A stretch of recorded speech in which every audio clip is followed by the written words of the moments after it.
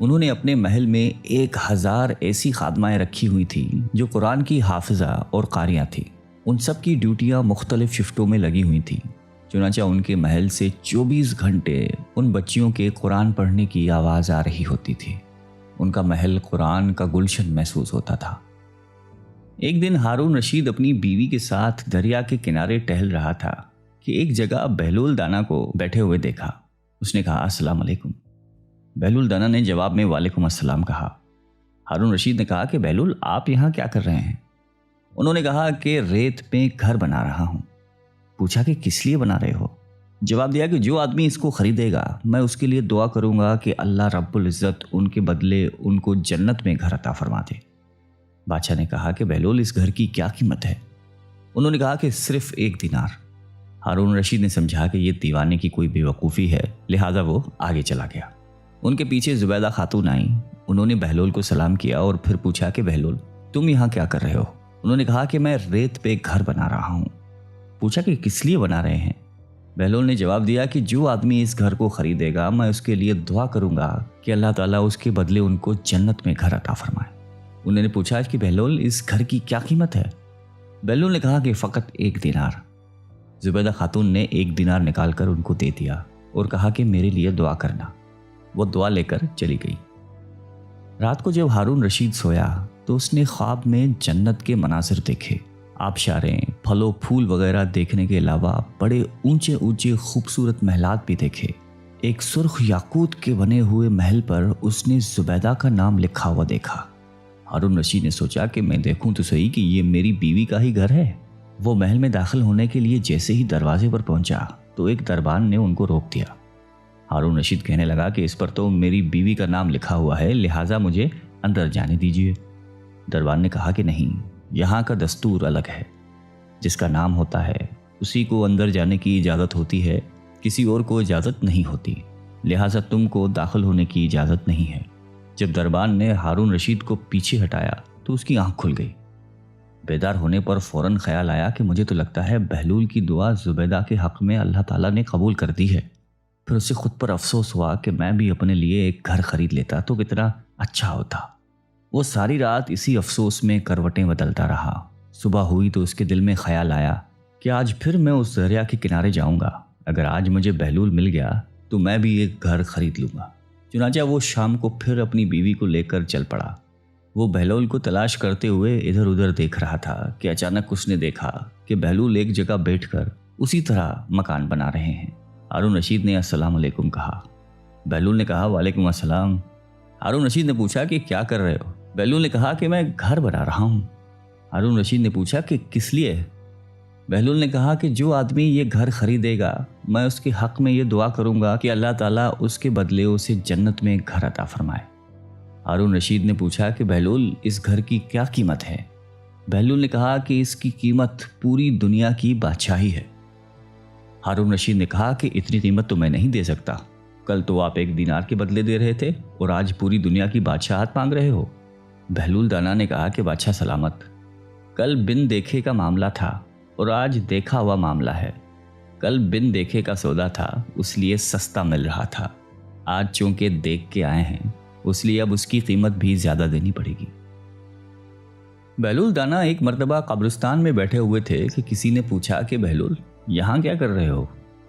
کہنے لگے کہ ایسے لوگوں کے پاس ہوں کہ ان کی صحبت مجھے تکلیف نہیں دیتی اور اگر ان سے دور رہوں تو یہ میری غیبت نہیں کرتے۔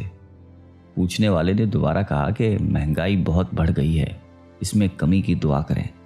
کہنے لگے کہ اللہ کی قسم مجھے تو کوئی پرواہ نہیں، چاہے گندم کے 1 دانے کی قیمت 1 دینار ہی کیوں نہ ہو جائے، اس لیے کہ اللہ پاک کا ہم پر حق ہے کہ ہم اس کے حکم کے مطابق اس کی عبادت کریں، اور اللہ پر ہمارا یہ حق ہے کہ وہ اپنے وعدے کے مطابق ہمیں رزق دے۔ جب رزق کی ذمہ داری اللہ پاک نے لی ہے تو مجھے فکر کرنے کی کوئی ضرورت نہیں ہے۔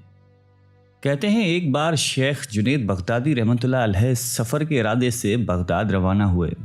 حضرت شیخ کے کچھ مرید بھی ساتھ تھے۔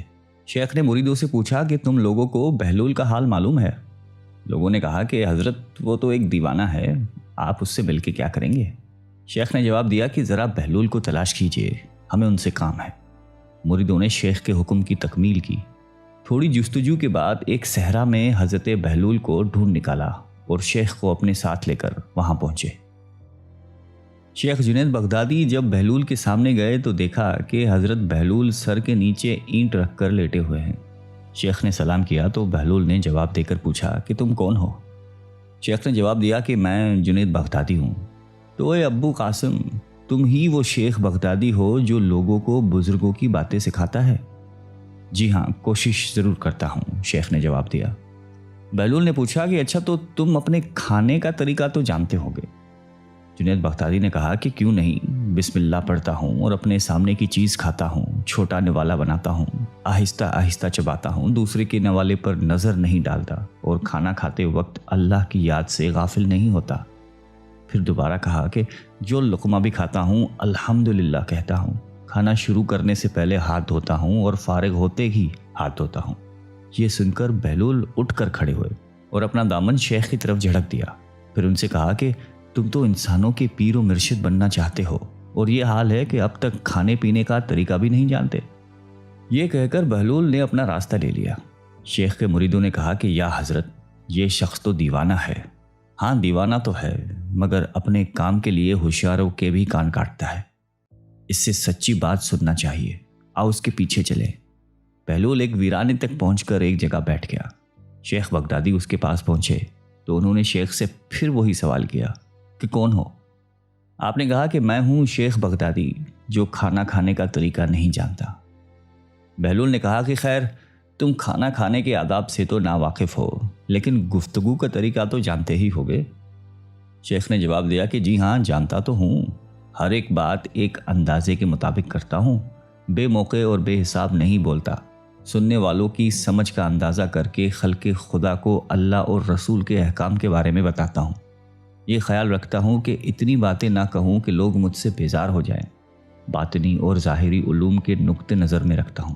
اس کے ساتھ گفتگو کے آداب سے متعلق کچھ اور باتیں بھی بیان کیں تو بہلول نے کہا کہ کھانا کھانے کے آداب تو ایک طرف، تمہیں تو بات کرنے کا بھی ڈھنگ نہیں آتا۔ پھر شیخ سے منہ پھیر کر ایک طرف چل دیے۔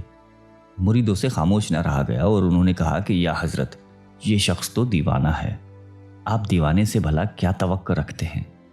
حضرت جنید بغدادی نے کہا کہ مجھے تو اس سے ابھی اور کام ہے، تم لوگ نہیں سمجھ سکتے۔ اس کے بعد شیخ نے پھر بہلول کا پیچھا کیا۔ بہلول نے رک کر پیچھے مڑ کر دیکھا اور کہا کہ تمہیں کھانا کھانے اور بات کرنے کے آداب نہیں معلوم، سونے کا طریقہ تو تمہیں معلوم ہی ہوگا۔ شیخ نے کہا کہ جی ہاں، معلوم ہے، جب میں عشاء کی نماز اور درود و وظائف سے فارغ ہو جاتا ہوں تو سونے کے کمرے میں چلا جاتا ہوں۔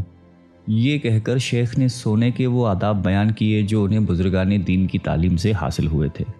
بہلول نے کہا کہ معلوم یہ ہوتا ہے کہ تم کو سونے کے آداب بھی نہیں آتے۔ یہ کہہ کر بہلول نے جانا چاہا تو حضرت جنید بغدادی نے ان کا دامن پکڑ لیا اور کہا کہ اے حضرت، میں نہیں جانتا، اللہ کے واسطے تم مجھے سکھا دو۔ کچھ دیر بعد بہلول نے کہا کہ میاں، یہ جتنی باتیں تم نے کہیں سب بات کی چیزیں ہیں، اصل بات مجھ سے سنو۔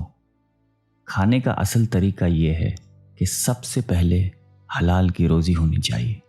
اگر غذا میں حرام چیز ہے تو جو آداب تم نے بیان کیے ہیں ان کے برتنے سے کوئی فائدہ نہیں ہوگا اور دل روشن ہونے کی بجائے اور تاریک ہوتا چلا جائے گا۔ شیخ جنید نے بے ساختہ کہا کہ جزاک اللہ۔ پھر بہلول نے بتایا کہ گفتگو کرتے وقت بھی سب سے پہلے دل کا پاک اور نیت کا صاف ہونا ضروری ہے، اور اس کا بھی خیال رہے کہ جو بات کہی جائے اللہ کی رضامندی کے لیے ہو۔ اگر کوئی دنیاوی لگاؤ کی فضول قسم کی بات ہو تو خواہ تم کتنے ہی اچھے الفاظ میں کہو، تمہارے لیے وبال بن جائے گی۔ اس لیے ایسے کلام سے خاموشی بہتر ہے۔ اسی طرح سونے کے متعلق جو تم نے مجھ سے کہا وہ بھی اصل مقصود نہیں ہے۔ اصل بات یہ ہے کہ جب تم سونے لگو تو تمہارا دل بغض، کینے اور حسد سے خالی ہو، تمہارے دل میں دنیا اور مال دنیا کی محبت نہ ہو، اور نیند آنے تک اللہ کے ذکر میں مشغول رہو۔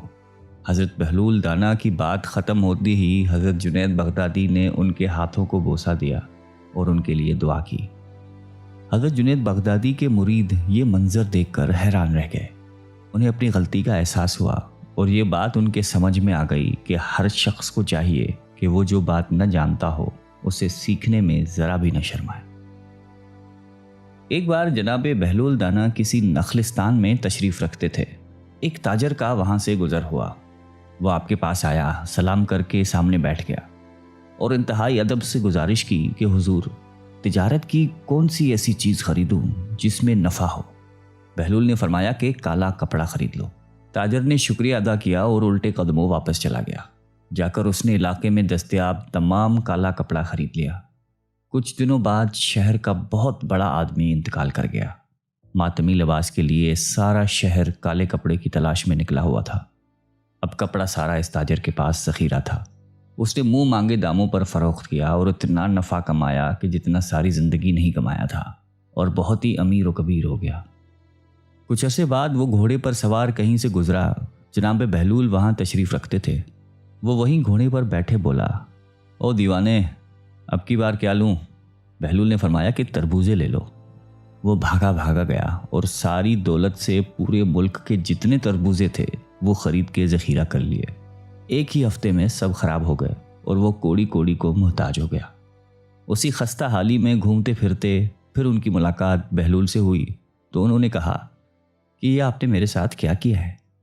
جناب بہلول نے فرمایا کہ میں نے نہیں، تیرے لہجوں اور الفاظوں نے سب کیا ہے۔ جب تو نے ادب سے پوچھا تو مالا مال ہو گیا، جب گستاخی سے پوچھا تو کنگال ہو گیا۔ اس کو کہتے ہیں با ادب با نصیب، بے ادب بے نصیب۔